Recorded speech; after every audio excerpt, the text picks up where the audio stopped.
कर लेगा और उसके बाद फिर हमको दे दीजिएगा, 25 के बाद मिलेगा फिर, ठीक है।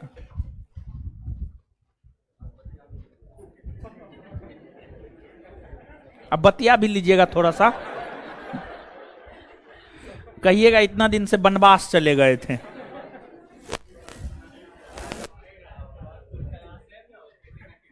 कितना वो लड़की हमको गरियाती होगी।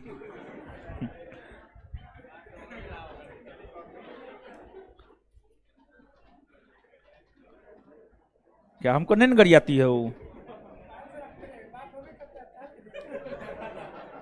बात हो ये रहा है दूसरा मोबाइल से, दूसरा भी मोबाइल है जी।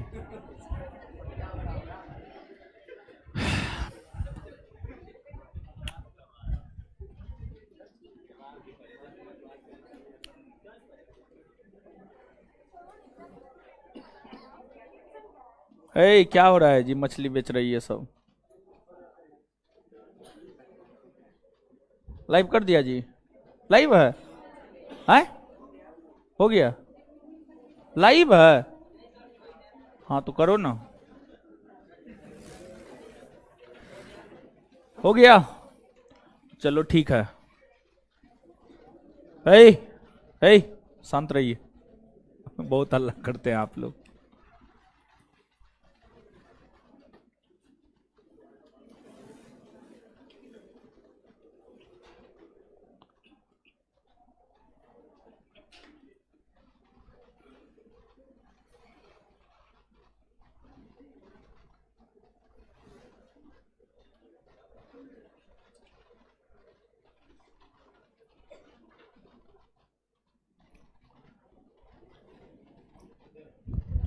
मैसेज डाला जी?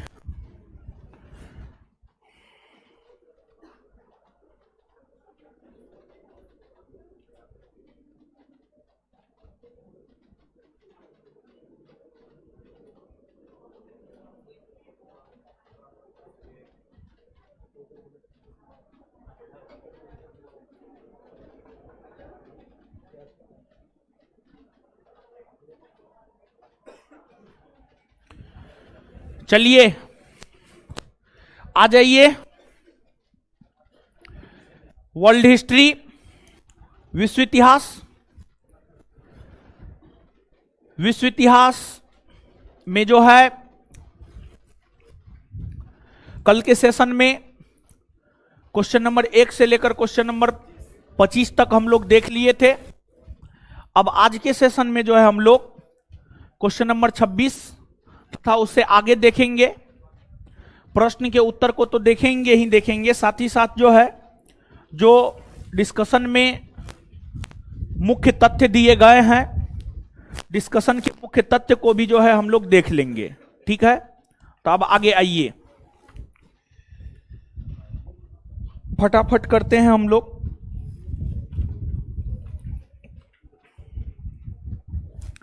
क्वेश्चन नंबर 26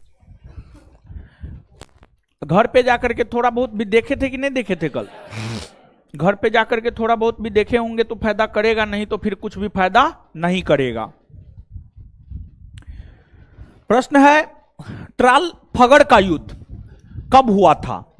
यह युद्ध जो है आपको 21 अक्टूबर 1805 नेपोलियन लड़ा था। यह युद्ध समझ गए, नेपोलियन के द्वारा लड़ा गया यह युद्ध है ट्रालफगर का युद्ध, जो 21 अक्टूबर 1805 ईस्वी को जो है आपको हुआ था।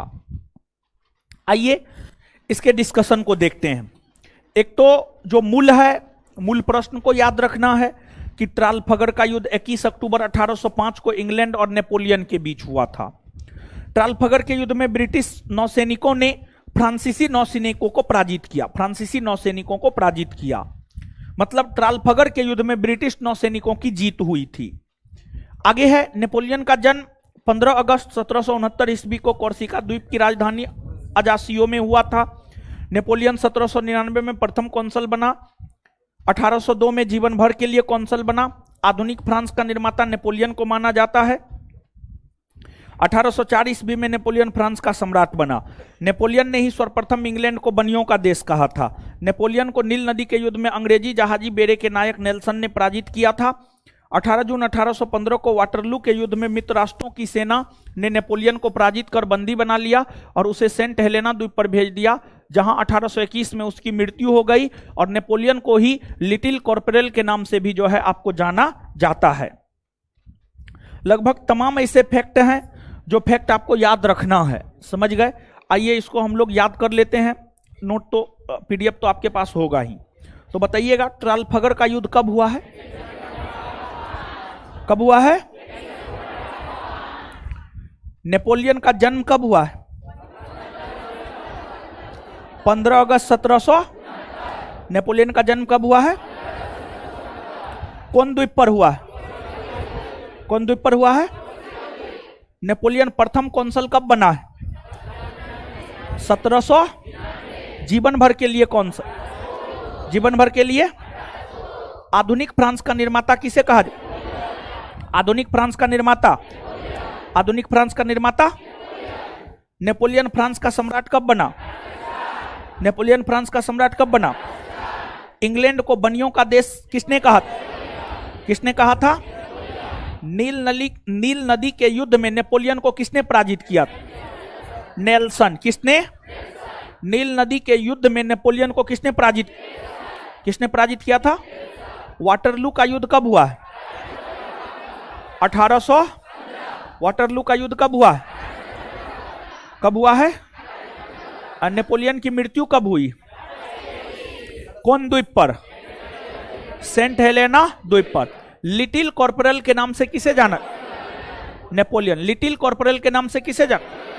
नेपोलियन ना। आगे इस प्रश्न का जिक्र कल भी 2-3 बार हुआ है। फ्रांस की क्रांति के समय वहां का शासक कौन था?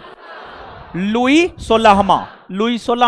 लुई 16वां गद्दी पर बैठा था 1774 में, और 1774 से 1793 ईस्वी तक जो है लुई 16वां आपको फ्रांस की गद्दी पर रहा था। और इसी बीच में 1789 ईस्वी में फ्रांस की क्रांति हुई थी। तो फ्रांस की क्रांति के समय फ्रांस के सम्राट थे लुई 16वां।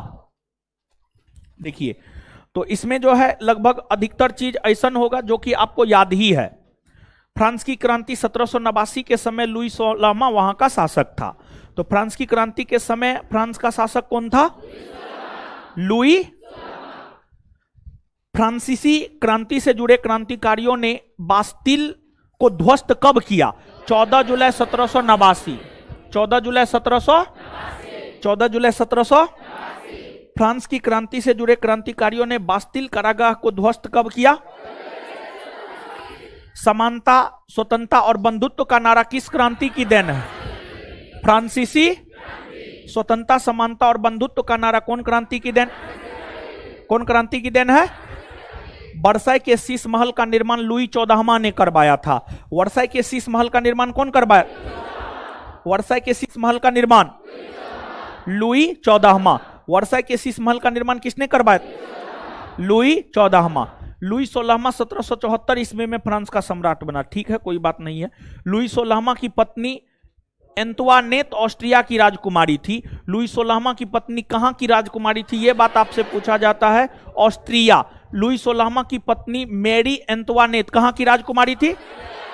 लुई 16वां की पत्नी मेरी एंतुआनेट कहां की राजकुमारी? फ्रांसीसी क्रांति से संबंधित थे या टाइड एक प्रकार का धार्मिक कर था, और टेले या टाइल एक प्रकार का भूमि कर था। याद रखना जरूरी है, ये समझ गए। तीथे या टाइड किस प्रकार का कर था? धार्मिक कर। तीथे या टाइड किस प्रकार का कर था? धार्मिक। और टेले या टाइल भूमि कर। टेले या टाइल तो बता दीजिएगा, तीथे या टाइड किस प्रकार का कर? तीथे या टाइड किस प्रकार? टेले या टाइल किस प्रकार? टेले या टाइल। फ्रांस की क्रांति के समय फ्रांस की मुद्रा लिब्रे थी। फ्रांस की क्रांति के समय फ्रांस की मुद्रा कौन थी? फ्रांस की क्रांति के समय फ्रांस की मुद्रा। फ्रांसीसी क्रांति के समय नेशनल असेंबली को बनाने तथा संविधान तैयार होने तक उसे भंग नहीं होने देने का नेतृत्व मिराबयो और आबे सियो ने किया था। इससे संबंधित कुछ प्रश्न पूछा था ना, यही प्रश्न पूछा था। असेंबली, वही बात तो है। ठीक है, ये जो स्टेटमेंट है ये आपके बिहार एसआई का पूछा हुआ क्वेश्चन है। समझ गए। तो फ्रांसीसी क्रांति के समय नेशनल असेंबली को बनाने तथा संविधान तैयार होने तक उसे भंग नहीं देने का नेतृत्व कौन किया था? मिराबायो और आबेसियो। मिराबायो और फ्रांसीसी क्रांति के समय नेशनल असेंबली को बनाने तथा संविधान तैयार होने तक उसे भंग नहीं होने देने का नेतृत्व कौन किया था? मिराबायो और आबेसिये। नेशनल असेंबली ने 1791 ईस्वी में संविधान का प्रारूप पूरा कर लिया। इसका मुख्य उद्देश्य था सम्राट की शक्तियों को सीमित करना। लुई सोलामा को देशद्रोह के आरोप में 21 जनवरी 1793 को प्लेस डी ला कॉनकार्ड में सार्वजनिक रूप से फांसी दे दी गई। ठीक है, कोई बात नहीं है, ठीक है किया। आगे तो ये सब बात जो है आप याद रखिएगा। इसमें जो है जो नया चीज जो आपको याद रखना चाहिए, तो एक बार मुंह ऊपर करके बताइए तो याद हुआ कि नहीं हुआ है आपको। वर्साई के शीश महल का निर्माण कौन करवाया था? लुई 14वां। वर्साई के शीश महल का निर्माण कौन करवाया? लुई 16वां की पत्नी मेरी एंतोवाद कहां की राजकुमारी थी? टाइड किस प्रकार का कर था? टाइड धार्मिक कर। अटेले या टाइल? फ्रांस की क्रांति के समय फ्रांस की मुद्रा क्या थी? क्या थी? फ्रांसीसी क्रांति के समय नेशनल असेंबली का नेतृत्व कौन किया था? मिराबायो और लुई 16वां को देशद्रोह के आरोप में फांसी कब दिया गया? 21 जनवरी 1700। आगे 18वीं सदी या फ्रांसीसी क्रांति के दौरान किसने अपनी पेंटिंग के तहत अधिकारों के घोषणा पत्र को लोगों तक पहुंचाने के लिए अनेक प्रतीकों का प्रयोग किया था? ले बार्बियो। मूल क्वेश्चन याद रखिएगा। उसके बाद इसके डिस्कशन में बहुत सारी बातें हैं, और इसके डिस्कशन में जो बहुत सारी बातें हैं इसको याद रखना आपके लिए आवश्यक है। पढ़ते हैं, ध्यान से सुनिएगा। 18वीं सदी या फ्रांसीसी क्रांति के दौरान ले बार्बिये ने अपनी पेंटिंग के तहत अधिकारों के घोषणा पत्र को लोगों तक पहुंचाया। ठीक है, ये तो मूल क्वेश्चन है, उसका आंसर है। आगे 18वीं सदी में ज्यादातर स्त्री पुरुष पढ़े लिखे नहीं थे। ठीक है, उस समय कौन पढ़ता लिखता था? नहीं पढ़ता लिखता था। इसलिए महत्वपूर्ण विचारों का प्रचार करने के लिए छपे हुए शब्दों के बजाय अक्सर आकृतियों एवं प्रतीकों का प्रयोग किया जाता था। ठीक है, कुछ महत्वपूर्ण प्रतीकों के मायने, और ये जो लिया गया है ये एनसीईआरटी से लिया गया है। नौवां क्लास का एनसीईआरटी पलट करके देखिएगा, वहीं से सीधे तौर पर ले लिए हैं।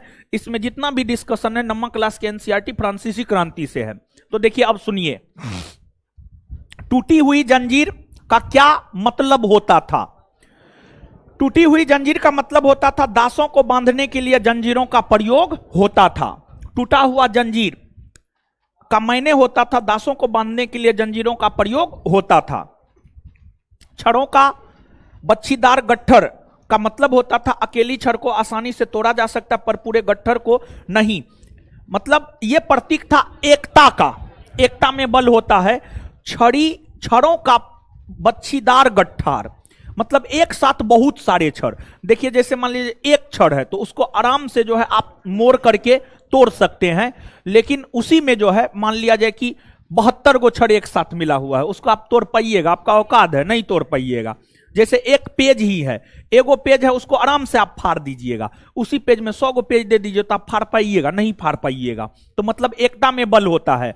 मतलब छड़ों का बच्छीदार गट्ठर जो है एकता का प्रतीक था। बड़ी अच्छा प्रश्न है ये, समझ गए। इसके बाद त्रिभुज के अंदर रोशनी बिखेरती आंख, इसका मतलब था सर्वदर्शी आंख ज्ञान का प्रतीक है। सूर्य की किरणें अज्ञान रूपी अंधेरे को मिटा देगी। तो त्रिभुज के अंदर रोशनी बिखेरती आंख, यह जो है ज्ञान का प्रतीक है। आप कह सकते हैं ज्ञान का प्रतीक है, या प्रकाश का प्रतीक है, या रोशनी का प्रतीक है। समझ गए। फिर राजदंड शाही सत्ता का प्रतीक है। राजा के द्वारा जो आम नागरिकों को दंड दिया जाता था वह शाही सत्ता का प्रतीक है। अपनी पूछ मुंह में लिए सांप, अपनी पूछ मुंह में लिए सांप सनातनता का प्रतीक है। अंगूठी का कोई ओर छोर नहीं होता है। नीला सफेद लाल फ्रांस के राष्ट्रीय रंग है, नीला सफेद लाल फ्रांस के राष्ट्रीय रंग है, यह बात याद रखिएगा। डेनो वाली स्त्री कानून का मानवीय रूप है, विधि पट कानून सबके लिए समान है, उसकी नजर में सब बराबर है। तो ये बहुत ज्यादा महत्वपूर्ण नहीं है, लेकिन ओलंपे द गूज इससे संबंधित एक बार प्रश्न पूछ चुका है और इससे संबंधित प्रश्न 2446 मेंस में पूछा था, संभवतः 2446 मेंस में पूछा था। क्या प्रश्न पूछा था जानते हैं? प्रश्न यह पूछा था कि फ्रांसीसी क्रांति के दौरान महिलाओं के लिए अधिकारों की मांग की सूची किसके द्वारा तैयार की गई थी? तो इसका उत्तर होता ओलंपे द गुज के द्वारा, ओलंपे द गुज के द्वारा। तो इनसे संबंधित प्रश्न 2446 मेंस का पूछा हुआ है, तो इनके विषय में थोड़ा सा जो हम यहां पर पढ़ते हैं और इनसे संबंधित वही सबसे महत्वपूर्ण प्रश्न भी है जो कि एक बार पूछ दिया गया, हो सकता है रिपीट कर दे, यही क्वेश्चन पूछ दे, वो अलग चीज है। तो यहां पर देखिएगा, ओलंपे दे गुज क्रांतिकालीन फ्रांस की राजनीतिक रूप से सक्रिय महिलाओं में सबसे महत्वपूर्ण महिला, मतलब फ्रांसीसी क्रांति के दौरान जितनी भी महिला सक्रिय थी उसमें सबसे ज्यादा सक्रिय महिला थी ओलंपे द गुज। उन्होंने संविधान तथा पुरुष एवं नागरिक अधिकार घोषणा पत्र का विरोध किया क्योंकि उसमें महिलाओं को मानव मात्र के मूलभूत अधिकारों से वंचित रखा गया था। उन्होंने 1791 में महिला एवं नागरिक अधिकार घोषणा पत्र तैयार किया था, महिला एवं नागरिक अधिकार घोषणा पत्र तैयार किया था, यही प्रश्न पूछा गया था, महत्वपूर्ण भी है। 1793 ईस्वी में महिला क्लबों को जबरदस्ती बंद करने के लिए जैकोबिन सरकार की आलोचना की थी, अंततः देशद्रोह का मुकदमा चलाकर उन्हें फांसी दे दिया गया। तो उनसे संबंधित जो सबसे महत्वपूर्ण प्रश्न है, ध्यान दीजिएगा, उनसे संबंधित जो सबसे महत्वपूर्ण प्रश्न है वह यही है कि फ्रांसीसी क्रांति के दौरान 1791 ईस्वी में महिला एवं नागरिक अधिकार घोषणा पत्र तैयार किसने किया था? तो ओलंपे दे गुज। यह बात याद रखना आपके लिए अति आवश्यक है। तो बताइएगा आप हमको, फ्रांसीसी क्रांति के दौरान महिला एवं नागरिक अधिकार घोषणा पत्र किसने तैयार की? किसने तैयार की? और ओलंपे द गुज ने महिला एवं नागरिक अधिकार घोषणा पत्र कब तैयार की? कब तैयार की? इस बात को याद रखिएगा, समझ गए? इसके बाद मैक्समिलियन रोबेस्पियर जैकोबिन क्लब का सरप्रमुख नेता था। देखिए ध्यान दीजिएगा, फ्रांसीसी क्रांति में सबसे महत्वपूर्ण योगदान अगर किसी क्लब का रहा है तो वह जैकोबिन क्लब है। फ्रांसीसी क्रांति में अगर सबसे महत्वपूर्ण योगदान किसी क्लब का रहा है तो वह जैकोबिन क्लब है। जैकोबिन क्लब के सबसे प्रमुख नेता थे मैक्समिलियन रोबेस्पियर। यही बात याद रखना आवश्यक है, यह बात याद रखना आपके लिए आवश्यक है। आपसे पूछा जा सकता है फ्रांसीसी क्रांति के दौरान सबसे प्रसिद्ध क्लब जैकोबिन क्लब के सरप्रमुख नेता कौन थे? तो मैक्समिलियन रोबेस्पियर। फ्रांसीसी क्रांति के दौरान चर्चित जैकोबिन क्लब के सबसे चर्चित नेता या सबसे प्रमुख नेता कौन थे? मैक्समिलियन। जैकोबिन क्लब का नाम पेरिस के भूतपूर्व कॉन्वेंट ऑफ सेंट जैकब के नाम पर पड़ा था। जैकोबिन को 100 कुलात के नाम से जाना गया, जिसका शाब्दिक अर्थ होता है बिना घुटने वाले, बिना घुटने वाले। तो जैकोबिन को जो है 100 कुलात के नाम से भी जाना जाता था, जैकोबिन को 100 कुलात के नाम से भी जाना जाता था, जिसका अर्थ होता बिना घुटने वाले। कुलीन वर्गों के फैशन प्रस्त लोगों द्वारा घुटने तक का पतलून ब्रीचेस पहना जाता था, जिसे घुटना कहते थे, ठीक है। रोबेस्पियर के नियंत्रण एंड दंड की सख्त नीति के कारण सन 1793 से 1794 के काल को आतंक का युग कहा जाता है। तो फ्रांस के संदर्भ में आतंक का युग 1793 से 1794, 1793 से 1794। तो फ्रांस के संदर्भ में आतंक का युग कब से कब के काल को? कब से कब के काल को? रोबेस्पियर के सख्त नीतियों के कारण जुलाई 1794 में न्यायालय द्वारा उसे दोषी ठहराया गया और गिरफ्तार करके इसे गिलोटीन पर चढ़ा दिया गया। गिलोटीन क्या है? गिलोटीन पूछा जा सकता है, जैसे टाइड के विषय में पूछा जा चुका है, मेरे ख्याल से पूछा है, एक बार पूछा है, 64 में पूछा है। गिलोटिन के विषय में पूछा जा सकता है। एगो गिलोटिन तो पॉलिटी के संदर्भ में भी होता है, लेकिन यहां पर हिस्ट्री के संदर्भ में गिलोटिन का मतलब क्या होता है देखिएगा। गिलोटिन दो खंभों के बीच लटकते आड़े वाली मशीन था जिस पर रखकर अपराधी का सिर धड़ से अलग कर दिया जाता था। इस मशीन का आविष्कार डॉक्टर गिलोटिन ने किया था। समझ गए? गिलोटिन समझ पा रहे हैं आप? आगे तो इसमें जो है ना क्वेश्चन नंबर 28 में, क्वेश्चन नंबर 28 में मूल क्वेश्चन के अलावा ओलंपे द गुज के विषय में और जैकोबिन क्लब का सरप्रमुख नेता कौन था और आतंक का युग कब से कब के कालखंड को कहा जाता है और गिलोटिन क्या था, ये सब बात कुछ समझ में आया है? क्लियर है ना? आगे आइए। जार का संबंध था रूस के शासक से। रूस के शासक को जार कहा जाता था। रूस के शासक को जार कहा जाता था। तो मूल क्वेश्चन तो इसको ही याद रखना है। अब आइए इसके डिस्कशन को पढ़ते हैं। रूस के शासक को जार कहा जाता था। यह जारशाही व्यवस्था मार्च 1917 में समाप्त हुआ। तो यहां पर दो बात है, रूस के शासक को जार कहा जाता था और दूसरी बात, रूस में जारशाही व्यवस्था समाप्त हुई है मार्च 1917 में। रूस के शासक को क्या कहा जाता था? रूस के शासक को क्या कहा? रूस में जारशाही व्यवस्था समाप्त कब हुआ? मार्च 1900। जारशाही व्यवस्था रूस में समाप्त कब हुआ है? मार्च 1900। आगे, जार मुक्तिदाता के नाम से अलेक्जेंडर द्वितीय को जाना जाता है। जार मुक्तिदाता के रूप में अलेक्जेंडर द्वितीय को जाना जाता है। जार मुक्तिदाता के रूप में किसे जाना जाता है? जार मुक्तिदाता के रूप में किसे जाना जाता? जार मुक्तिदाता के रूप में किसे जाना जाता? रूस के अंतिम जार शासक हुए निकोलस द्वितीय। रूस के अंतिम जार शासक कौन हुए? रूस के अंतिम जार शासक कौन हुए? रूस के अंतिम जार शासक। आगे, 1917 ईस्वी में हुई रूसी क्रांति का तत्कालिक कारण प्रथम विश्व युद्ध में रूस की पराजय। देखिए, वर्ष 1917 ईस्वी में जो रूसी क्रांति हुई थी उसका तत्कालिक कारण था प्रथम विश्व युद्ध में जो रूस की हार हुई थी। प्रथम विश्व युद्ध में जो रूस की हार हुई थी वही रूसी क्रांति 1917 का तत्कालिक कारण है। तो यहां पर देखिए, ध्यान दीजिएगा, रूस में क्रांति हुई है 1917 में जिसे रूसी क्रांति कहते हैं। रूस में जो 1917 में क्रांति हुई है जिसे रूसी क्रांति कहते हैं उसका तत्कालिक कारण है प्रथम विश्व युद्ध में रूस का हार होना। प्रथम विश्व युद्ध में रूस का हार होना। तो रूस में क्रांति कब हुई है जी? यानी रूसी क्रांति कब हुई है? रूसी क्रांति कब हुई है? रूसी क्रांति का तत्कालिक कारण प्रथम विश्व युद्ध में रूस का हार होना। प्रथम विश्व युद्ध में रूस का हार होना। 1917 ईस्वी की अक्टूबर क्रांति के जरिए रूस की सत्ता पर समाजवादियों ने कब्जा कर लिया। फरवरी 1917 में राजशाही के पतन और अक्टूबर की घटनाओं को ही अक्टूबर क्रांति कहा जाता है। ग्रेगोरियन कैलेंडर के अनुसार फरवरी क्रांति 12 मार्च को और अक्टूबर क्रांति 7 नवंबर को संपन्न हुई। खैर ठीक है, कोई बात नहीं है।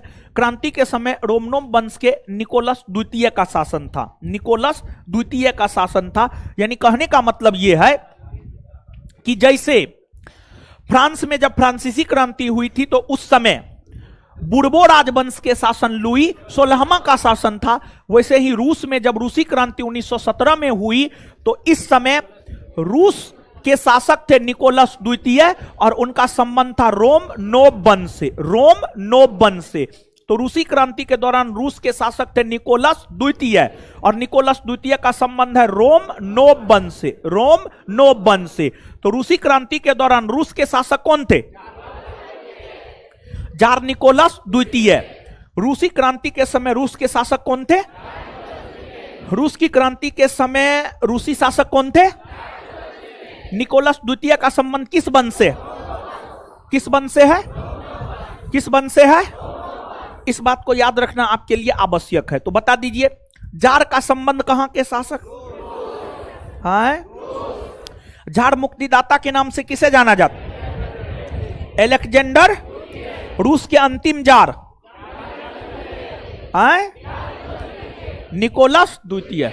रूसी क्रांति कब हुई है? रूसी क्रांति का तत्कालिक कारण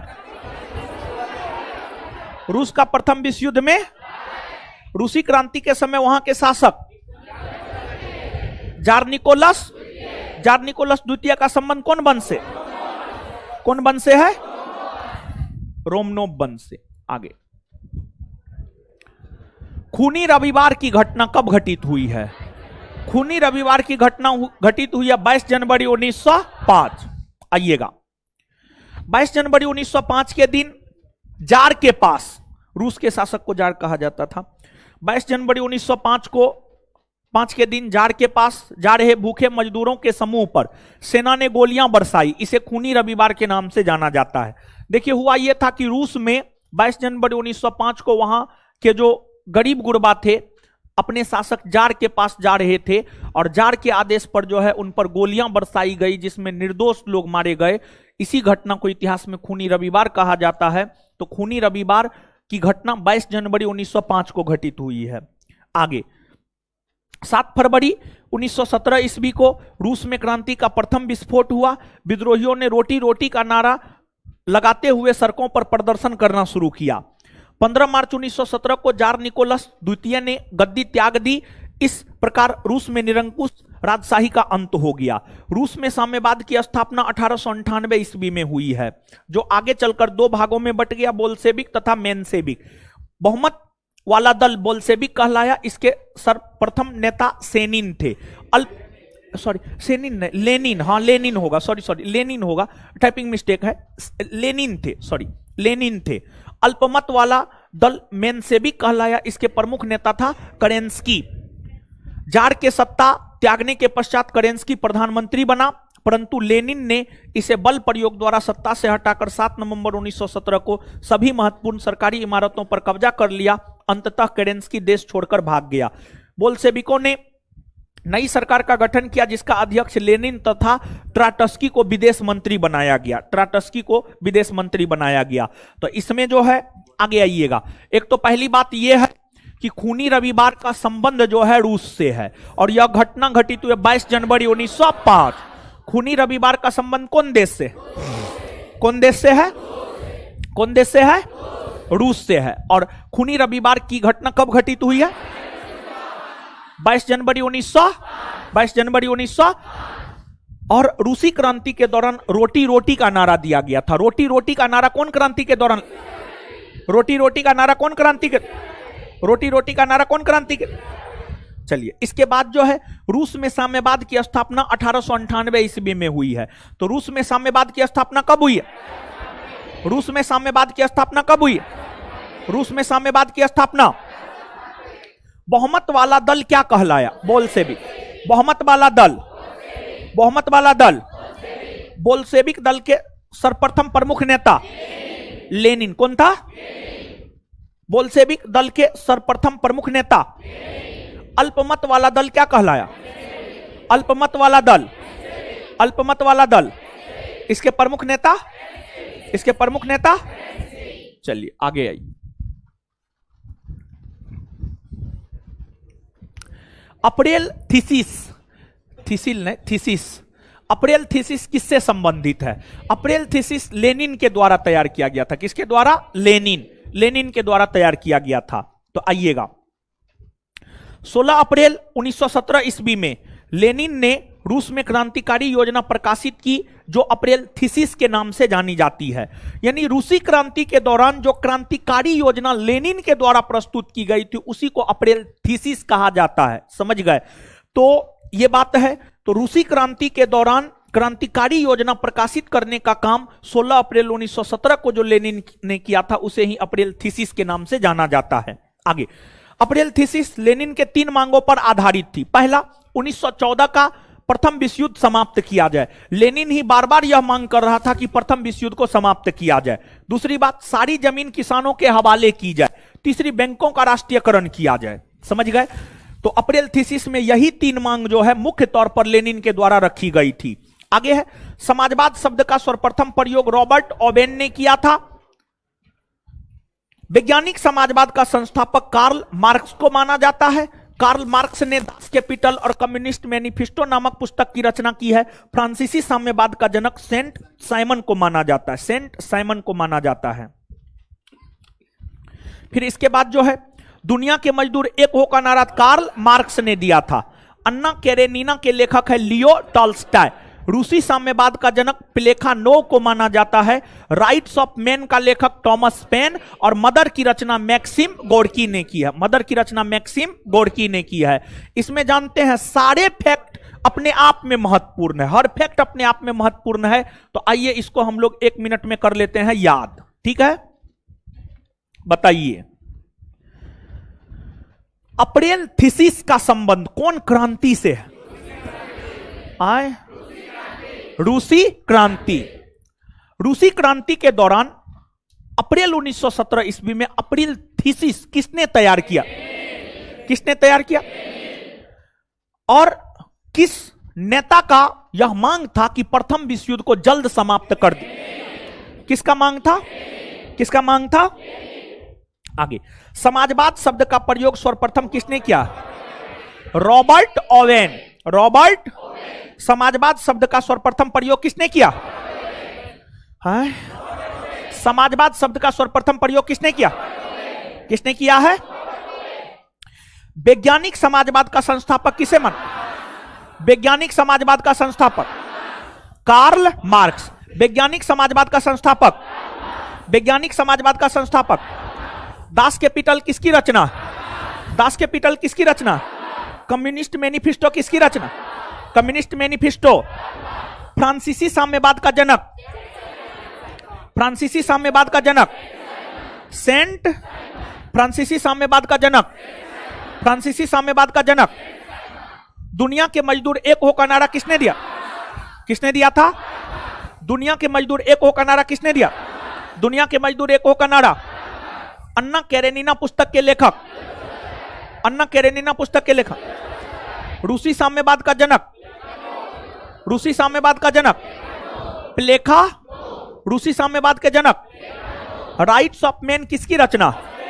राइट्स ऑफ मैन किसकी रचना? राइट्स ऑफ मैन किसकी रचना? मदर किसकी रचना? मदर किसकी रचना? आगे, लाल सेना का गठन किसने किया था? लाल सेना का गठन किया था ट्रोट्स्की ने। ट्रोट्स्की ने किया था, ट्रोट्स्की ने। आगे आइएगा, देखिए, लाल सेना का गठन ट्रोट्स्की ने किया। लेनिन ने चेका का संगठन किया। फेबियन सोशलिज्म का नेतृत्व जॉर्ज बर्नार्ड शो ने किया। लंदन में फेबियन सोसाइटी की स्थापना 1884 में हुई। शून्यवाद का जनक तुर्गनेव को माना जाता है।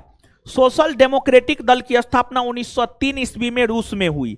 अस्थायी क्रांति के सिद्धांत का प्रवर्तक ट्रोट्स्की को माना जाता है। फ्रेडरिक एंजल्स कार्ल मार्क्स का आजीवन साथी रहा है। शाही रूसी सेना को रूसी स्टीम रोलर भी कहा जाता है। सन 1917 में पेट्रोग्राद में फरवरी क्रांति के दौरान 8 मार्च को बहुत सारे कारखानों में हड़ताल का नेतृत्व औरतें कर रही थी। इसी कारण इसी दिन को बाद में अंतर्राष्ट्रीय महिला दिवस का नाम दिया गया। रूस में संपन्न किसान को कुलक कहा जाता था। इसमें भी आप मान करके चलिए कि हर स्टेटमेंट अपने आप में जो है आपको महत्वपूर्ण है। तो आइए इसको भी 1 मिनट में हम लोग करते हैं याद।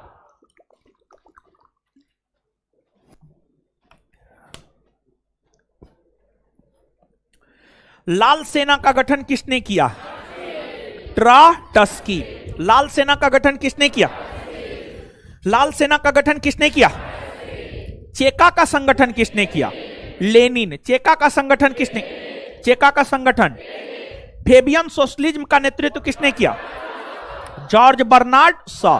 फेबियन सोशलिज्म का नेतृत्व किसने किया? फेबियन सोशलिज्म का नेतृत्व किसने किया? फेबियन सोशलिज्म का नेतृत्व किसने किया? लंदन में फेबियन सोसाइटी की स्थापना कब हुई? 1884। लंदन में फेबियन सोसाइटी की स्थापना कब हुई? शून्यवाद का जनक किसे माना जाता? तुर्ग। शून्यवाद का जनक किसे माना? शून्यवाद का जनक। रूस में सोशल डेमोक्रेटिक दल की स्थापना कब हुई? 1900। अस्थायी क्रांति के सिद्धांत का प्रवर्तक। अस्थायी क्रांति के सिद्धांत का प्रवर्तक कार्ल मार्क्स का आजीवन साथी कौन रहा है? कौन रहा है? शाही रूसी सेना को क्या कहा जाता था? Steam roller. स्टीम। शाही रूसी सेना को क्या कहा जाता? शाही रूसी सेना को क्या कहा? अंतर्राष्ट्रीय महिला दिवस कब मनाया जाता? रूस में संपन्न किसान को क्या कहा जाता? कुलक। रूस में संपन्न किसान को क्या? रूस में संपन्न किसान को क्या कहा? कुलक ना। जर्मनी में राष्ट्रीयता का संदेशवाहक किसे माना जाता है? जर्मनी में राष्ट्रीयता का संदेशवाहक माना जाता है नेपोलियन बोनापार्ट को। नेपोलियन बोनापार्ट को। आगे आइएगा। नेपोलियन बोनापार्ट को जर्मनी में राष्ट्रीयता का संदेशवाहक माना जाता है। जर्मनी का एकीकरण बिस्मार्क ने किया है। बिस्मार्क प्रसा के शासक विलियम प्रथम का प्रधानमंत्री था। जर्मनी का सबसे शक्तिशाली राज्य प्रसा था। जर्मनी के आर्थिक राष्ट्रवाद का पिता फ्रेडरिक लिस्ट को माना जाता है। बिस्मार्क ने लोह एवं रक्त की नीति का अनुसरण करते हुए जर्मनी का एकीकरण किया। विलियम प्रथम ने बिस्मार्क को बाजीगर कहा है। विलियम प्रथम के शासनकाल में प्रसा का रक्षा मंत्री वान डून एवं सेनापति वान माल्टेक था। खैर बहुत ज्यादा महत्वपूर्ण नहीं है, लेकिन इसमें जो और तथ्य है वो महत्वपूर्ण है, तो आइए इसको भी हम लोग करते हैं याद। जर्मनी में राष्ट्रीयता का संदेशवाहक किसे माना जाता है? जर्मनी में राष्ट्रीयता का संदेशवाहक किसे माना? जर्मनी का एकीकरण किसने किया? जर्मनी का एकीकरण किसने किया? जर्मनी का सबसे शक्तिशाली राज्य प्रसा कौन था? जर्मनी का सबसे शक्तिशाली राज्य। जर्मनी के आर्थिक राष्ट्रवाद का पिता किसे माना जाता? फ्रेडरिक। जर्मनी के आर्थिक राष्ट्रवाद का पिता किसे माना? बिस्मार्क को बाजीगर किसने कहा था? विलियम प्रथम। बिस्मार्क को बाजीगर किसने कहा था? विलियम प्रथम। गेस्टिन की संधि कब हुई है? गेस्टिन की संधि हुई है 1865। 1865। आइए डिस्कशन। गेस्टिन की संधि 1865 में संपन्न हुई, ठीक है। 1864 ईस्वी में सेल्जविक तथा होल्स्टीन के प्रश्न पर जर्मनी का डेनमार्क से युद्ध हुआ, जिसमें डेनमार्क पराजित हुआ। दोनों के बीच गेस्टिन की संधि 1865 में हुई। कहने का मतलब यह है कि जर्मनी और डेनमार्क के बीच 1864 ईस्वी में, जर्मनी और डेनमार्क के बीच 1864 ईस्वी में सेल्जविक नामक स्थान तथा होल्स्टीन नामक स्थान के प्रश्न पर युद्ध हुआ, जिस युद्ध में जर्मनी की जीत हुई और इस युद्ध की समाप्ति ही गेस्टिन के संधि के तहत हुई है। एकीकरण के अंतिम चरण में प्रसा एवं फ्रांस के बीच 1870 ईस्वी में युद्ध हुई, जिसमें फ्रांस की पराजय हुई तथा दोनों के बीच फ्रैंकफर्ट की संधि 10 मई 1871 को हुई है। जैसे गेस्टिन की संधि 1865 में हुई है, फ्रैंकफर्ट की संधि 10 मई 1871 को हुई है। फिर बिस्मार्क ने जर्मनी के सम्राट विलियम प्रथम का राज्याभिषेक वर्षा के राजमहल में किया। विलियम प्रथम ने केसर की उपाधि धारण, कैंसर ने होगा, केसर की उपाधि धारण की। एकीकृत जर्मनी राष्ट्र के निर्माण में रकी, बोमर, लसर इत्यादि दार्शनिकों ने महत्वपूर्ण भूमिका निभाया। विलियम को जर्मन संघ के सम्राट का ताज 8 फरवरी 1871 को पहनाया गया। खैर ये सब महत्वपूर्ण है नहीं, लेकिन यहां पर दो बात। एक बात यह, गेस्टिन की संधि कब हुई? 1865 और फ्रैंकफर्ट की संधि 1871। 1871 यही दो बात इसके डिस्कशन में महत्वपूर्ण है। तो बताइए गेस्टिन की संधि कब हुई है? गेस्टिन की संधि, गेस्टिन की संधि, फ्रैंकफर्ट की संधि, फ्रैंकफर्ट की संधि, फ्रैंकफर्ट की संधि 1800। आगे, प्राग संधि के तहत ऑस्ट्रिया जर्मन संघ में कब शामिल हुआ? अगस्त 1866। अगस्त 1866।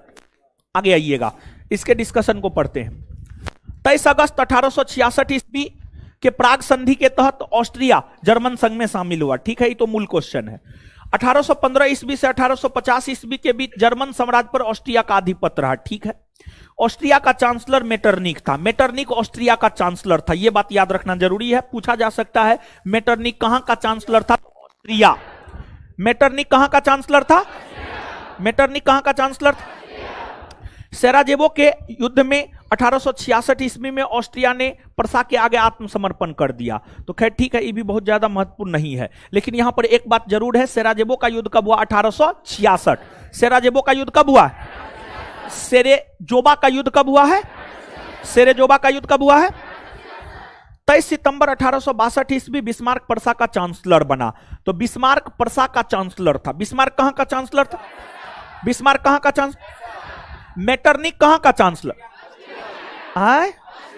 मेटरनिक कहां का चांसलर? और बिस्मार्क? बिस्मार्क फ्रांस एवं प्रसा के बीच सेडान का युद्ध 15 जुलाई 1870 ईस्वी को हुआ। तो सेडान का युद्ध 15 जुलाई 1870 को फ्रांस और प्रसा के बीच हुआ है। तो सेडान का युद्ध कब हुआ है जी?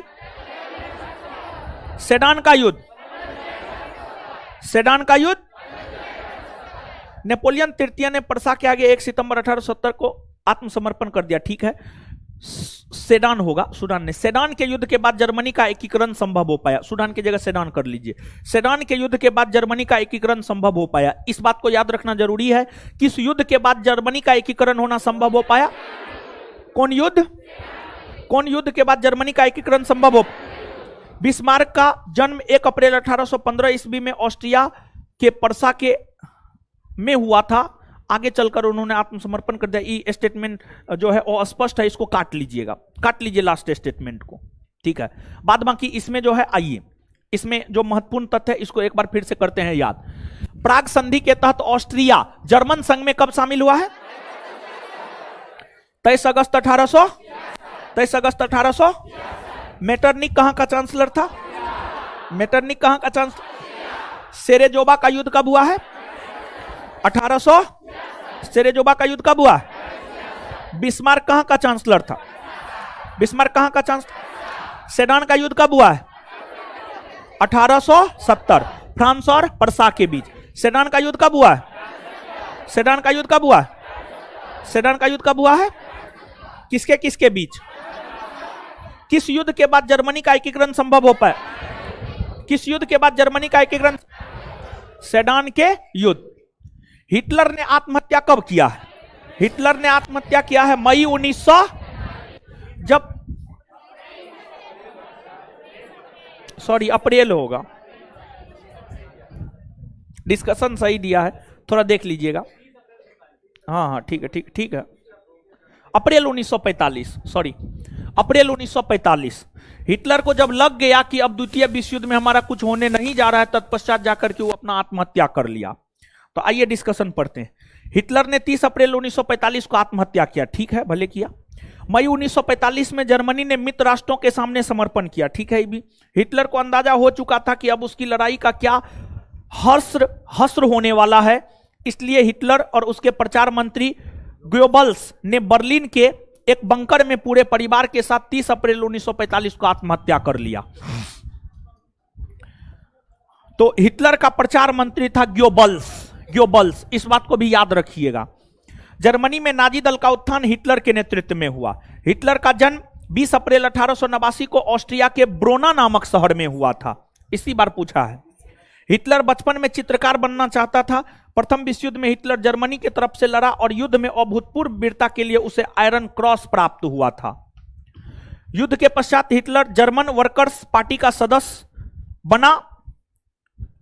1920 ईस्वी में इस पार्टी का नाम बदलकर national socialist German workers party रखा गया। नाजी शब्द हिटलर द्वारा 1921 ईस्वी में स्थापित दल national socialist German workers party के नाम से निकला है। इसी दल को संक्षेप में नाजी पार्टी कहते हैं। समझ गए? तो देखिए, ध्यान दीजिएगा, इसमें 2-3 बात जो है आपको याद रखना जरूरी है। एक तो मूल क्वेश्चन, हिटलर ने आत्महत्या किया है अप्रैल 1945। हिटलर ने आत्महत्या कब किया है? अप्रैल 1900। हिटलर का प्रचार मंत्री कौन था? गोयबल्स। हिटलर का प्रचार मंत्री जर्मनी में नाजी दल का उत्थान किसके नेतृत्व में हो? हिटलर। जर्मनी में नाजी दल का उत्थान किसके नेतृत्व? हिटलर का जन्म 1889 ईस्वी में कहां हुआ था? ऑस्ट्रिया के ब्रोना नामक। हिटलर का जन्म 20 अप्रैल 1889 को कहां हुआ है? प्रथम विश्व युद्ध में हिटलर लड़ा था। हां, प्रथम विश्व युद्ध में हिटलर लड़ा था और उसके वीरता के लिए उसे कौन सा क्या प्राप्त हुआ था? क्या प्राप्त हुआ था? चलिए आगे। बोस्टन की चाय पार्टी की घटना का संबंध किससे है? अमेरिकी क्रांति। बोस्टन की चाय पार्टी घटना का संबंध अमेरिकी क्रांति से है। बोस्टन की चाय पार्टी की घटना 16 दिसंबर 1773 को हुई थी। जो अमेरिकी स्वतंत्रता संग्राम का तत्कालिक कारण था। इस घटना का नायक था सैमुअल एडम। कल भी सब याद करवाए थे, नहीं करवाए थे। 1765 ईस्वी में तत्कालीन ब्रिटिश प्रधानमंत्री ग्रेनविले द्वारा स्टाम्प एक्ट पारित किया गया था। तो देखिए यहां पर स्टाम्प एक्ट कब पारित हुआ है, तो 1765। किस ब्रिटिश प्रधानमंत्री ने पारित किया, ग्रेनविले। किसने, ग्रेनविले। इसके विरोध में सैमुअल एडम्स ने प्रतिनिधित्व नहीं तो कर नहीं दो का नारा दिया था। तो प्रतिनिधित्व नहीं तो कर नहीं का नारा दिया था सैमुअल एडम। अमेरिका को पूर्ण स्वतंत्रता 4 जुलाई 1776 को मिली थी।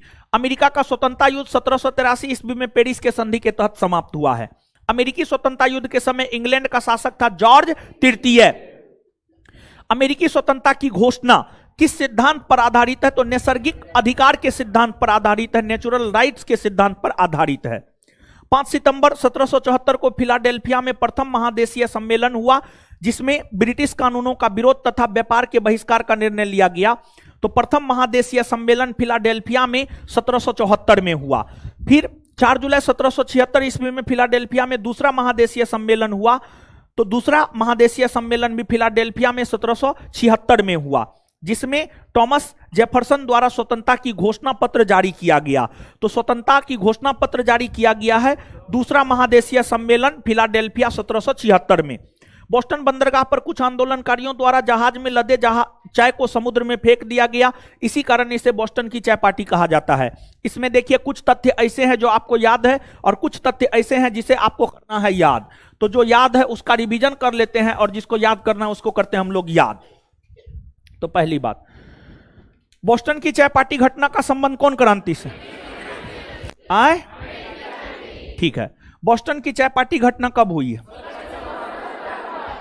16 दिसंबर 1700। अमेरिकी स्वतंत्रता संग्राम का तत्कालिक कारण, बोस्टन की चाय पार्टी। अमेरिकी स्वतंत्रता संग्राम का तत्कालिक कारण, बोस्टन की। स्टाम्प एक्ट कब पारित हुआ, 1765। स्टाम्प एक्ट कब पारित हुआ, स्टाम्प एक्ट कब पारित हुआ, स्टाम्प एक्ट कब पारित हुआ, 1765 ईस्वी में किस ब्रिटिश प्रधानमंत्री ने स्टाम्प एक्ट पारित, किसने किसने किसने, प्रतिनिधित्व नहीं तो कर नहीं दो नारा किसने दिया, आए, सैमुअल। अमेरिका को पूर्ण स्वतंत्रता कब मिली है, 4 जुलाई 1700। अमेरिका को पूर्ण स्वतंत्रता कब मिली है, 4 जुलाई 1700। अमेरिकी स्वतंत्रता युद्ध की समाप्ति पेरिस के संधि के तहत हुई है। यह संधि कब हुई है, 1700। अमेरिकी स्वतंत्रता युद्ध की समाप्ति कौन संधि के तहत, कौन संधि के तहत, पेरिस की संधि कब हुई है, 1700। अमेरिकी स्वतंत्रता युद्ध के समय इंग्लैंड का राजा कौन था, अमेरिकी स्वतंत्रता युद्ध के समय इंग्लैंड का शासक जॉर्ज तृतीय। अमेरिकी स्वतंत्रता युद्ध के समय इंग्लैंड का शासक, इंग्लैंड का शासक। अमेरिकी स्वतंत्रता की घोषणा कौन सिद्धांत पर आधारित, नैसर्गिक अधिकार के सिद्धांत। अमेरिकी स्वतंत्रता की घोषणा किस सिद्धांत पर आधारित आए। प्रथम महादेशीय सम्मेलन कब हुआ है, 1774। प्रथम महादेशीय सम्मेलन कब हुआ है, 1700। और दूसरा महादेशीय सम्मेलन 1776। प्रथम महादेशीय सम्मेलन कब हुआ है, 1700। प्रथम महादेशीय सम्मेलन कब हुआ है, 1774। और द्वितीय महादेशीय सम्मेलन 1700। और प्रथम और द्वितीय दोनों महादेशीय सम्मेलन कहां हुए, फिलाडेल्फिया।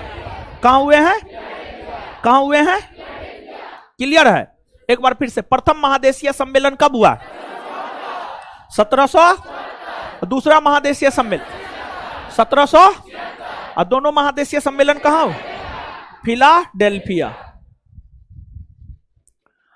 अब्राहम लिंकन द्वारा दास प्रथा का उन्मूलन कब किया गया, अब्राहम लिंकन द्वारा दास प्रथा का उन्मूलन 1863 में किया गया, 1863। अब्राहम लिंकन द्वारा दास प्रथा का उन्मूलन 1863 में किया गया। अमेरिका में दासों के आयात को 1808 ईस्वी में अवैध घोषित कर दिया गया। अब्राहम लिंकन अमेरिका के राष्ट्रपति 1860 में बने। अमेरिकी गृह युद्ध की शुरुआत 12 अप्रैल 1861 ईस्वी में दक्षिण एवं उत्तरी राज्यों के बीच हुआ। दक्षिणी राज्य दासता के समर्थक एवं उत्तरी राज्य उसके विरोधी थे। अमेरिकी गृह युद्ध की शुरुआत दक्षिणी कैरोलिना राज्य से हुई है। इसी युद्ध के फलस्वरूप दास प्रथा का अंत हुआ है। प्रजातंत्र जनता का जनता के लिए जनता के द्वारा शासन है, अब्राहम लिंकन ने कहा है। अब्राहम लिंकन की हत्या जॉन बिल्किज ब्रूस नामक व्यक्ति ने 14 अप्रैल 1865 को कर दिया। अमेरिकी गृह युद्ध की समाप्ति 26 मई 1865 को हुई है। अमेरिका फिलोसोफिकल सोसाइटी की स्थापना बेंजामिन फ्रैंकलिन ने किया है। तो देखिए ध्यान दीजिएगा, इसमें भी कुछ चीज आपको याद है, कुछ चीज याद करना है। जो याद है उसका रिवीजन कर लेते हैं, जिसको याद करना है उसको करते हैं याद। अब्राहम लिंकन द्वारा दास प्रथा का उन्मूलन कब किया गया? कब किया गया है? 1800। अमेरिका में दासों के आयात को अवैध घोषित किया गया 1808 में। अमेरिका में दासों के आयात को अवैध कब घोषित किया? कब घोषित किया गया? कब घोषित किया गया? अमेरिका में गृह युद्ध की शुरुआत हुई है 1861 ईस्वी में। अमेरिका में गृह युद्ध की शुरुआत कब हुई है? 1800। अमेरिका में गृह युद्ध की शुरुआत कब हुई है? और इसका अंत हुआ है 1865 में। तो अमेरिका में गृह युद्ध की शुरुआत कब हुई है? 1800 और अंत हुआ है 1865। तो अमेरिका में गृह युद्ध चला है 1861 से 1865। तो अमेरिका में गृह युद्ध कब से कब तक चला? 1861 से 1800। अमेरिका में गृह युद्ध कब से कब तक चला? 1861 से 1800। और अमेरिका में जो 1861 से 1865 के बीच गृह युद्ध चला है, इसका मूल कारण है दास प्रथा। इसका मूल कारण है दास प्रथा। तो अमेरिका में जो 1861 से 1865 के बीच गृह युद्ध चला, इसका मूल कारण क्या है? क्या है?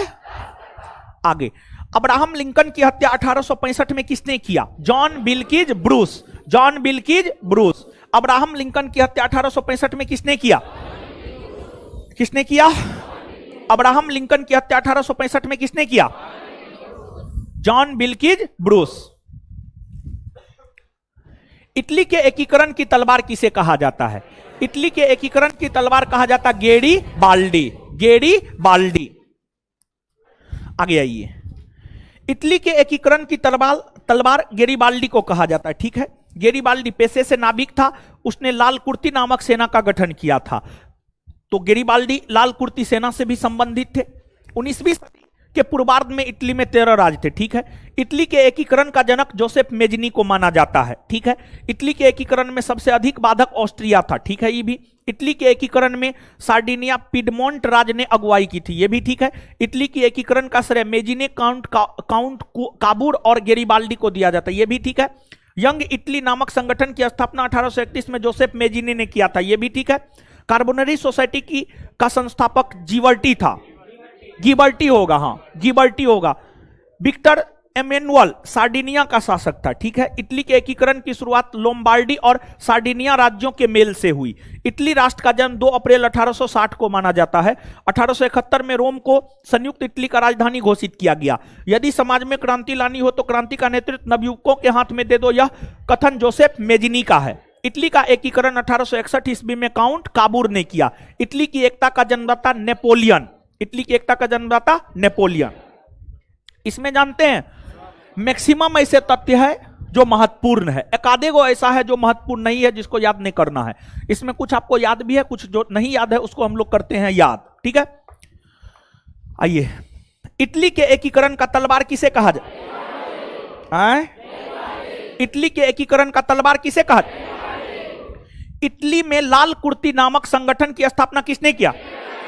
गैरी। इटली में लाल कुर्ती नामक संगठन की स्थापना किसने किया? इटली के एकीकरण का जनक किसे माना जाता है? Joseph Mazzini. इटली के एकीकरण का जनक किसे माना जाए? Joseph Mazzini. इटली के एकीकरण का जनक किसे माना जाए? इटली के एकीकरण का जनक। इटली के एकीकरण का जनक। इटली के एकीकरण में सबसे बड़ा बाधक कौन था? इटली के एकीकरण में सबसे बड़ा बाधक कौन था?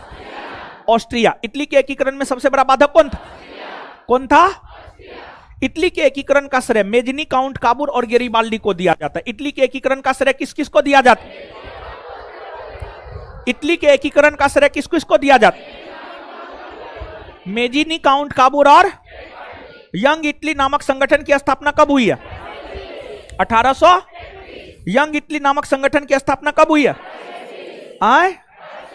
यंग इटली के संस्थापक, यंग इटली के संस्थापक, कार्बोनरी सोसाइटी का संस्थापक गिबर्टी, कार्बोनरी सोसाइटी का संस्थापक, कार्बोनरी सोसाइटी का संस्थापक। इटली राष्ट्र का जन्म कब हुआ है? 2 अप्रैल 1860। इटली राष्ट्र का जन्म कब हुआ है? इटली राष्ट्र का जन्म कब हुआ है? रोम को संयुक्त इटली का राजधानी कब घोषित किया?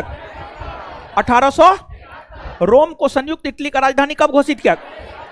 यदि समाज में क्रांति लानी हो तो क्रांति का नेतृत्व नवयुवकों के हाथ में दे दो, किसने कहा है? यदि समाज में क्रांति लानी हो तो क्रांति का नेतृत्व नवयुवकों के हाथ में दे दो, किसने कहा? इटली का एकीकरण 1871 में किसने किया? काउंट। इटली की एकता का जन्मदाता किसे माना जाता है? गुलाबों का युद्ध कहां हुआ था? गुलाबों का युद्ध हुआ है इंग्लैंड में। कहां हुआ है? इंग्लैंड में। गुलाबों का युद्ध 1455 से 1485 के बीच इंग्लैंड में हुआ है। इंग्लैंड की क्रांति, इंग्लैंड में गृह युद्ध चार्ल्स प्रथम के शासनकाल में 1642 ईस्वी में हुआ है। इंग्लैंड में गौरवपूर्ण क्रांति 1688 ईस्वी में हुआ है। और इंग्लैंड में जो गौरवपूर्ण क्रांति 1688 ईस्वी में हुआ है, इसे रक्तहीन क्रांति भी कहा जाता है, क्योंकि इसमें एक भी बूंद खून नहीं बहा था। उस समय इंग्लैंड का शासक जेम्स तृतीय था। सप्तवर्षीय युद्ध इंग्लैंड और फ्रांस के बीच 1756 से 63 के बीच हुआ है। इंग्लैंड के सामंतों ने राजा जॉन को 1215 ईस्वी में एक अधिकार पत्र पर हस्ताक्षर करने को मजबूर किया। इस अधिकार पत्र को मैग्ना कार्टा कहा गया। मैग्ना कार्टा सर्वसाधारण के अधिकारों का घोषणा पत्र था। एलिजाबेथ प्रथम का संबंध ट्यूडर वंश से था। इंग्लैंड में गृह युद्ध 7 वर्षों तक चला। इंग्लैंड के राजा चार्ल्स प्रथम को फांसी की सजा दी गई। गृह युद्ध के दौरान राजा के समर्थकों को कैवेलियर कहा गया और संसद के समर्थकों को राउंड हेड्स कहा गया। राउंड हेड्स कहा गया। इसमें भी मैक्सिमम ऐसे तथ्य है जो आपको याद रखने वाले हैं, तो आइए इन तथ्यों को करते हैं हम लोग याद। गुलाबों का युद्ध कहां हुआ है? कब से कब? 1455 से 1400। इंग्लैंड में गृह युद्ध 1642 ईस्वी में किस राजा के समय हुआ? चार्ल्स प्रथम।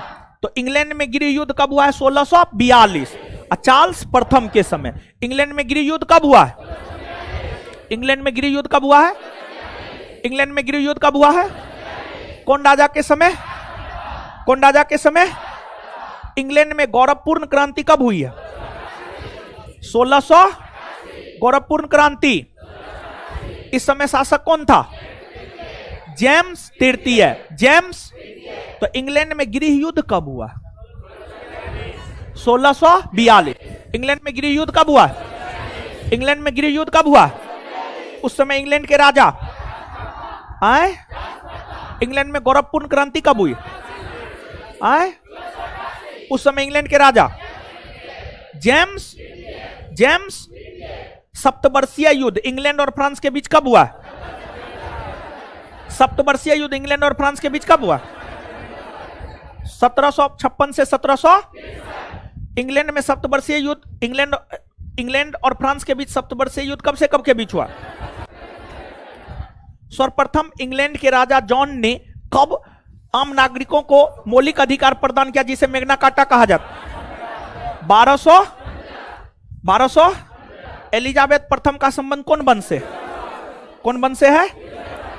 ट्यूडर। चलिए देखिए यहां पर जो है, अब एक बात कहना चाहेंगे। ऐसे आप देखे होंगे प्रीलिम्स, अगर आप पढ़े होंगे, पढ़े ही थे, पढ़े हैं, उस दौरान आप देखे होंगे बहुत मोटिवेट करते थे। ठीक है। अब मेंस में मोटिवेशन का जरूरी नहीं पड़ता है, समझे? अब मेंस में जिसको मोटिवेशन का जरूरी है उस श्वेता के पास चले जाइए।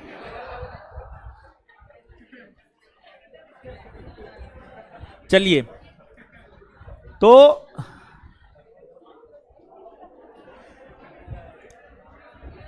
और प्रीलिम्स पढ़ाने के दौरान कई बार ये बात बोले थे, कोई भी चीज जो हम आपको पढ़ाए हैं सेम डे में जाकर के घर पे उसको पढ़िए, फायदा करेगा, नहीं तो फायदा नहीं करेगा। तो एक बात हम यहां पर कहना चाहते हैं वर्ल्ड हिस्ट्री के संदर्भ में कि आप सेम डे में जाकर के, मतलब आज के आज जाकर के आज जितना हुआ है उतना आप पढ़िएगा, समझ गए? और आशा करते हैं कि कल आप पढ़े होंगे। पढ़े थे कल सेम डे में? आज भी जाकर के सेम डे में पढ़ लीजिएगा जितना हुआ है। प्रयास ये कीजिएगा क्वेश्चन नंबर 1 से लेकर के 40 तक विद डिस्कशन पढ़ लेना है, और साथ ही साथ एक बार लुसेंट के विश्व इतिहास को भी रीडिंग मार लेना है। लुसेंट के भी विश्व इतिहास को रीडिंग मार लेना है। और देखिएगा अगर परीक्षा में प्रश्न आएगा, अगर आप इतना भी करके चले जाते हैं ना, और अगर विश्व इतिहास से प्रश्न आता है, अब आना चाहिए, अब बोर्ड के ऊपर डिपेंड करता है, पूछेगा, हो सकता है पूछ भी दे, हो सकता है नहीं भी पूछे, सब चीज बोर्ड के ऊपर डिपेंड करता है। तो अगर पूछेगा तो हमको आशा है कि आप विश्व इतिहास का प्रश्न बना करके आइएगा। पॉलिटी सबसे पहले रिवीजन में खत्म कर दिए, विश्व इतिहास खत्म कर दिए। इसके बाद आधुनिक भारत का इतिहास चल रहा है। आधुनिक भारत का इतिहास जहां तक हुआ है वहां से आज आगे बढ़ेंगे हम, ठीक है? और इसके बाद जब आधुनिक भारतीय इतिहास खत्म हो जाएगा तब भारत के भूगोल की अगर हम लोग बात करें तो भारत के भूगोल का भी जो है हम लोग रिवीजन कर लेंगे। तो कुल मिलाकर के हम अपने लगभग हर सब्जेक्ट का रिवीजन हम आपको करवा देंगे। और आपको होमवर्क वाले में 13 टेस्ट हो चुका है, 5 टेस्ट और होगा। 13 5 18 टेस्ट होना है, 5 टेस्ट आपको और होगा। मतलब आप मान करके चलिए शुक्रवार तक आपका टेस्ट चलेगा। तो अब देखिएगा अगर मान लिया जाए कि फुल लेंथ टेस्ट आयोजित करवाते हैं तो फिर रिवीजन पूरा नहीं हो पाएगा। रिवीजन भी जरूरी है। और मेंस की अगर हम बात करें तो देखिए ध्यान दीजिएगा, रिवीजन में इस बात को खासा ध्यान रखा गया है कि छोटे छोटे प्रश्न आप परीक्षा में गलती करके ना आए। और मेंस का जहां तक सवाल है, प्रीलिम्स के तुलना में मेंस का क्वेश्चन थोड़ा सा इजी जरूर होता है। प्रीलिम्स के तुलना में मेंस का क्वेश्चन जो पैटर्न रहा है उस पैटर्न के अनुसार हम आपको बता रहे, प्रीलिम्स के तुलना में मेंस का क्वेश्चन थोड़ा सा सिलेबस बेस्ड होता है, थोड़ा सा आसान होता है। और टफ क्वेश्चन मेंस में नहीं पूछता है, बल्कि आसान प्रश्न, मॉडरेट लेवल के, इजी टू मॉडरेट लेवल के प्रश्न जो है आपको मेंस में पूछे जाते हैं। तो रिवीजन में इस बात को हम ध्यान में रख रहे हैं कि कोई भी छोटा से छोटा प्रश्न जो है आपको ना छूटे। और छोटा प्रश्न अगर आप छोड़ करके आते हैं तो फिर अपने पैर पर कुल्हाड़ी मारने के समान होगा। समझ रहे हैं चीजों को? तो ये चीज है। और तो कुल मिलाकर के हम आपको यह बात कहना चाह रहे हैं यहां पर कि जो आगे एक सप्ताह है, आज से लगभग एक सप्ताह है, अगले रविवार को आपका परीक्षा हो जाएगा। उसके बाद तो जो होगा सो होगा। अगले रविवार को तो परीक्षा है, लेकिन उससे पहले सोमवार से लेकर के शनिवार तक जो आपको समय है, इस समय का भरपूर उपयोग कीजिए। आप सही दिशा में उपयोग कीजिए, सही रूप में आप उपयोग कीजिए। और इस वीक में सिर्फ सब्जेक्ट वाइज होमवर्क वाला ही टेस्ट आयोजित करवाते हैं और फिर रिवीजन करवाते हैं। और अगर आपको फुल लेंथ टेस्ट देना है तो मेंस का बुक लॉन्च कर दिए हैं, लगभग 10 दिन हो गया है, समझ गए? उसमें 20 सेट है, उसमें सब चीज है। करंट के भी 1-2 प्रश्न हम आपको दिए हैं। तो फुल लेंथ के लिए जो है, इसी बहाने बुक भी तो आप लोग खरीद न लीजिएगा, खरीद लिए हैं? हाँ, तो फुल लेंथ के लिए जो है अपना बुक लेकर के इसको भी करना जरूरी है। देखिए हॉस्टल के लड़का को हम करवा रहे हैं, कहीं ना कहीं जरूरी है, तब हम करवा रहे हैं, ऐसा नहीं कि हम करवाते हैं बस दे दिए हैं, वो लोग अपने से करता है, डिस्कशन अपना पढ़ता है, समझ गए? तो इस बुक को आप लोग को कर लेना चाहिए, हमको लगता है। बाद बाकी आप आगे क्या सोचते हैं वो आप जानिए, किसी भी रूप में कीजिए। जैसे देखिए अगर आप मान लिया जाए कि किताब खरीद नहीं सकते हैं, तो बहुत सारा यूट्यूब चैनल है जो इसका डिस्कशन करवाता है। समझिए, बहुत सारा यूट्यूब चैनल है जो इसका डिस्कशन करवाता है। और प्रयास ये कीजिएगा कि वैसा यूट्यूब चैनल जो डिस्कशन के साथ डिस्कशन करवाता है उसको जो है वीडियो डाउनलोड करके और उसको जो है आप अपना देख लीजिएगा। किसी भी रूप में आप इसके 20 सेट के क्वेश्चन आंसर डिस्कशन को देखने का प्रयास कीजिए, फायदा करेगा आपके लिए। अब बाद बाकी अब आगे क्या होता है आगे देखिए, समझे। हिंदी इसमें दिए हैं, इस किताब में 5 गो हिंदी का सेट है, बस पढ़ लीजिए, हो गया, समझे। तो